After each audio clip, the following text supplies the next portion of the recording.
Bonjour à toutes et tous, bienvenue sur la chaîne Scooter Passion.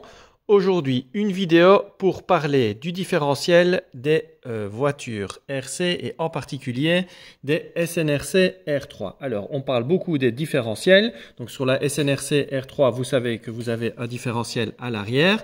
Certains installent en lieu et place de la poulie fixe à l'avant un différentiel, mais ça, on y reviendra sur une autre vidéo. Ici, on va discuter du différentiel d'origine et des possibilités d'upgrade et de choix que l'on peut faire au niveau de ce différentiel. Donc, vous allez voir que sur le site internet, on vous propose désormais la référence 161111. Donc 16 11 11. Nous mettrons un lien sous la vidéo avec directement l'accès à ces kits. Et en réalité, il existe plusieurs versions de kits. Alors, qu'est-ce qui va déterminer les éléments qui vous permettront de choisir le kit le plus adapté à votre besoin? Donc, d'une part, il faut savoir que la R3, il en existe trois versions. La C, la G qu'on met ensemble, carbone et la graphite, et la Pro V2. Pourquoi?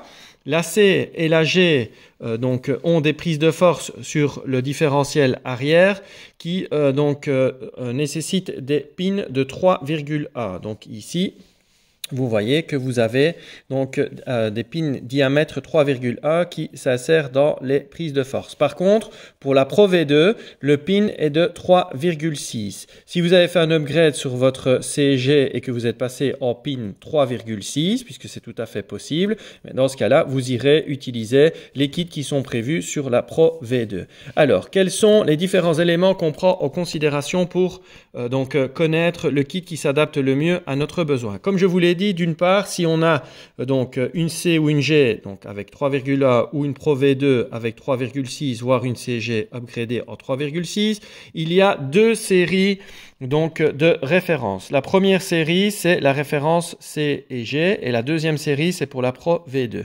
Ensuite, quels sont les autres critères qu'on prend en considération? Le kit de planétaire, le kit de planétaire qui d'origine dans vos voitures SNRC R3 est en plastique. Il en existe trois versions. Donc, il y a la version plastique d'origine, comme celle-ci. Vous avez la version en aluminium et la version en métal. Alors, quels sont les avantages et inconvénients? En plastique, c'est d'origine, c'est très léger, ça s'use évidemment plus vite que si on passe sur de l'aluminium et du métal. Pourquoi est-ce qu'on passe en aluminium? Si on passe en aluminium, on a un kit de planétaire qui reste tout de même plus léger que le kit en métal. C'est un aluminium d'ailleurs qui est hard-coated, donc il est traité de surface pour le rendre plus dur. Donc il reste néanmoins plus léger que la version métal. Ça, c'est pour la version aluminium. Si on veut opter pour de la résistance, alors on prend la version métal. L'inconvénient étant que le métal est plus lourd que l'aluminium et donc il y aura plus de contraintes et éventuellement plus de chauffe que la version plastique ou la version aluminium. Ça, c'est un choix que vous devez effectuer vous-même en fonction des problèmes que vous avez éventuellement constatés ou en fonction de la solution que vous cherchez pour un problème ou pour améliorer vos performances. Donc, trois kits. Donc, le plastique, le métal et l'aluminium. Ensuite, on a les matériaux qui composent la prise de force en sortie du différentiel. Alors, vous voyez qu'ici, elles sont de couleur noire-grise, donc c'est du métal. Et sur la version Pro V2, vous avez une sortie en métal ressort, qui sont plus résistantes. En tout cas, de l'expérience que nous avons, les composants en métal ressort sont plus résistantes puisqu'ils ont cette capacité à reprendre leur forme après mise sous contrainte. Donc, je vous l'ai dit, le premier point, on détermine si on a des prises de force et des cardans avec des pins 3.1 ou 3.6. Ensuite, on choisit le type de kit planétaire que l'on souhaite disposer, donc plastique, métal, aluminium traité de surface. Ensuite, on détermine si on a ou si on veut des prises de force soit en métal, soit en métal ressort. Dernier point important pour la composition du différentiel arrière, c'est la couronne arrière que vous retrouvez ici, donc qui est d'office à 38 dents. Par contre, on a deux versions. On a la version plastique et la version aluminium. Alors, qu'est-ce qui va différencier donc ces deux versions? C'est qu'en réalité, la version plastique fonctionne très bien. Même sur le long terme, ça fonctionne très bien. Par contre, il y a un inconvénient lorsque vous fréquentez des pistes où roulent des A8 et particulièrement des A5, c'est qu'il y a des dépôts de boulettes de gomme. Et ces dépôts de boulettes de gomme ont la fâcheuse tendance de remonter à un certain moment dans la transmission et éventuellement dans la couronne arrière. Ce qui fait que vous avez des petits dépôts à l'intérieur qui ne se voient d'une part pas très bien et d'autre part qui s'incrustent dans les dents de la couronne en plastique. C'est pour cela notamment que la couronne en aluminium présente un avantage sur la couronne en plastique. Alors, également, donc, tant qu'on en est à ce petit conseil, pour la poulie centrale, de la même manière, si vous utilisez la version plastique et vous rencontrez des problèmes de boulettes, de gomme de 1,5, il est préconisé d'utiliser la poulie en aluminium et à l'avant la poulie fixe. Pareil, il y a également la possibilité d'utiliser une poulie en aluminium. Alors, je le dis honnêtement, la version plastique fonctionne très bien, elle est durable, néanmoins elle présente ce petit inconvénient si la piste est chargée en boulettes de gomme de s'encrasser et surtout de ne pas laisser apparaître cet encrassement de sorte que si on ne fait pas très attention, on peut rapidement déchirer une courroie. Donc voilà les 4 critères. D'une part le pin, d'autre part le type de kit de satellite dont on veut disposer, les matériaux de la prise de force en sortie et le type de couronne en 38 dents dont on veut disposer, soit en plastique, soit en aluminium. Alors, lorsqu'on combine ces différents critères, en réalité, on obtient les différentes versions de kit de révision complet de différentiel arrière. Alors, un kit de révision complet, de quoi est-il composé? Donc, de déroulement, évidemment, de sortie, des supports de roulement, des petits joints O-ring transparents qui sont à l'intérieur en sortie d'axe de prise de force.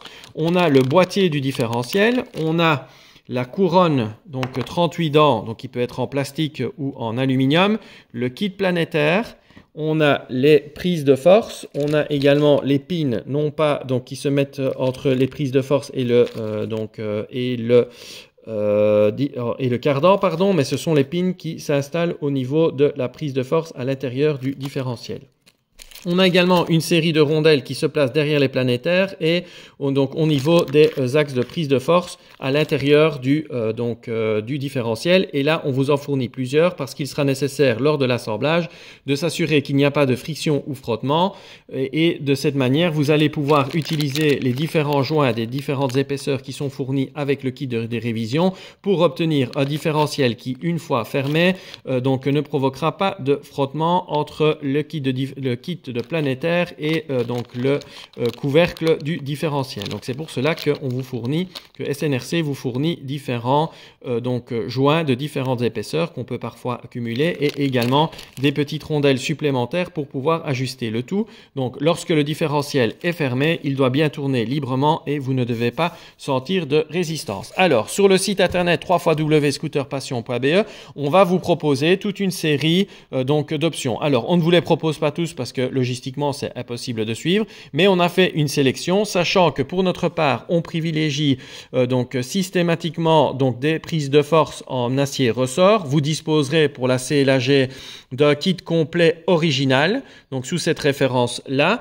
Donc là il sera totalement original au kit que vous disposez d'origine sur la C et la G. Ça vous permettra de faire un remplacement pièce pour pièce. De la même manière, si vous êtes content de vos pièces d'origine sur la Pro V2 et que vous voulez faire un remplacement ou une révision, vous pourrez utiliser cette référence, donc marquée du sigle origine, pour faire un remplacement pièce pour pièce. Les autres kits sont des kits que nous vous proposons en option. Et si on prend par exemple un des kits que nous proposons, donc l'ASA 3.6, d'une part on voit qu'il est 3.6, donc c'est le pin et donc il est destiné à la Pro V2. Et on sait qu'on aura dedans un kit planétaire en aluminium traité de surface. On aura les sorties, les prises de force en métal ressort. On aura la couronne en aluminium également. Et évidemment, on est en 3.6, donc on est sur une prise de force en 3.6 avec des pins 3.6 pour la Pro V2. Voilà, donc il y a un autre point que l'on doit évidemment aborder lorsqu'on parle de différentiel, c'est l'huile CST, donc l'huile siliconée que l'on retrouve dans le différentiel. Alors, il faut savoir que d'origine, lorsque les voitures sont montées, SNRC utilise une espèce de graisse dont on n'a pas su vraiment déterminer l'origine, qui est assez durable dans le temps puisqu'on a utilisé notamment des R3 Pro V2 entièrement sortis de boîte sans avoir de soucis. Par contre, lorsqu'on fait une révision, effectivement, il est intéressant de passer à une huile adaptée. Alors là, pour l'huile, SNRC préconise entre 500 et 1000 en fonction du grip, et de notre expérience, on considère qu'on peut aller plus haut, donc on peut aller à 1000 voire 2000 ou 3000, notamment pour les pistes extérieures et pour l'utilisation donc de pneus mousse. Donc ici, nous on utilise des pneus mousse sur la SNRC, et donc on a tendance à devoir monter au niveau de la viscosité des huiles de différentiel de 2000 voire 3000 si on a un grip important sur la piste. Donc voilà, on peut essayer, évidemment, la chose la plus importante, c'est de faire un test, puisque en fonction de l'adhérence de la piste, cette adhérence pouvant donc évoluer au fil du temps, donc au niveau de votre piste, mais également au niveau de l'utilisation des types de pneumatiques ou du type de conduite ou du type de performance que vous souhaitez obtenir. Mais c'est très important, lorsque vous faites une mise à jour, n'oubliez pas de prévoir ligne silicone CST. Nous utilisons de la UDI ou de l'Ultimate Racing que vous trouverez également sur notre site internet, et ce sont des produits qualitatifs. Il vous en faut 1,3 g, donc avec une petite bouteille de 70 ml, 75 ml en l'occurrence, ou 50 ml pour la UDI, vous aurez largement de quoi faire vos petits entretiens sur votre différentiel. Donc voilà qui clôture notre vidéo sur le différentiel arrière des SNRC R3. J'espère que cette vidéo aura été instructive pour vous et qu'elle vous permettra de faire, si ce n'est des upgrades, du moins de bons entretiens avec une connaissance et donc une maîtrise des différents éléments qui composent votre différentiel. On vous invite à liker cette vidéo, à la partager autant que vous le souhaitez. Si vous la voyez sur notre page Facebook, n'hésitez pas à vous abonner sur notre page Facebook, sur notre chaîne YouTube, et à nous rendre visite sur le site www.scooterpassion.be, et on vous dit à bientôt.